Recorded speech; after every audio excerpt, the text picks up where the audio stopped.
అందరికీ నమస్కారం. తెలంగాణ ప్రజలందరికీ కార్తీక పౌర్ణమి సందర్భంగా మనస్ఫూర్తిగా శుభాకాంక్షలు తెలియజేస్తా ఉన్నాను. ఈ కార్తీక పౌర్ణమి రోజు మా నిజామాబాద్లో బాల్కొండ నియోజకవర్గంలో భీమ్గల్ మండలంలో లింబాద్రి నరసింహస్వామి ఆ దేవుడు కొండ మీద ఉంటాడు. అత్యంత పవర్ఫుల్ దేవుడు. ఇక్కడ చాలా పెద్ద ఎత్తున ఉత్సవం జరుగుతుంది. ఇక్కడికి రావడం జరిగింది. వాస్తవానికి అయితే అది లింబాద్రి కాదు, నింబాద్రి. మొత్తం కూడా వేప చెట్లు ఉన్నాయని చెప్పి నింబాద్రి అంటారు. రాను రాను లింబాద్రి అయింది. చాలా మహిమగల దేవుడు అని చెప్పి అందరం కూడా ఇక్కడికి వస్తాం. మరి ఈ దేవుడి దయ వల్ల నిజామాబాద్ జిల్లా ప్రజలు, అదేవిధంగా తెలంగాణ ప్రజలు అందరూ బాగుండాలని మనస్ఫూర్తిగా కోరుకుంటున్నాను. మరి ఇక్కడి నుంచి అనేక మంది కాంగ్రెస్ పార్టీ నాయకులు ఉన్నారు. ఈ మండలానికి సంబంధించి అన్న మహేష్ కుమార్ గౌడన్న గారు ఉన్నారు. అట్లనే ఒక ముగ్గురు రాష్ట్ర స్థాయిలో కార్పొరేషన్ చైర్మన్లు ఇక్కడ నియోజకవర్గం నుంచి ఉన్నారు. మరి మొత్తం ఇక్కడ ఎమ్మెల్యే ఎవరన్నది పక్కకు పెడితే రూలింగ్ పార్టీది అంతా నడుస్తూ ఉంది. అయినప్పటికీ రైతులు కష్టాల్లో ఉంటే కనీసం పట్టించుకోని పరిస్థితి ఉంది.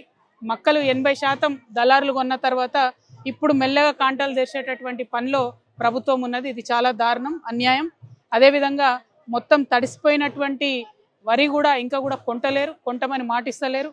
మొన్న మేము ఎంచా బోధన దగ్గరికి పోయి వచ్చినాక కలెక్టర్ గారు పోయి విజిట్ చేసినట్టు తెలిసింది. మరి కలెక్టర్ గారు అన్ని చోట్లకు విజిట్ చేయాలి, ఖచ్చితంగా తడిసిన ధాన్యం కొనాలని చెప్పి నేను డిమాండ్ చేస్తూ ఉన్నాను.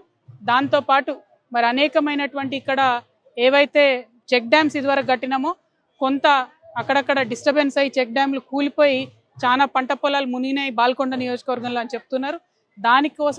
దానికి సంబంధించి పంట నష్టం ఇస్తామని ఇంతవరకు కూడా ప్రభుత్వం ముందుకొస్తలేదు.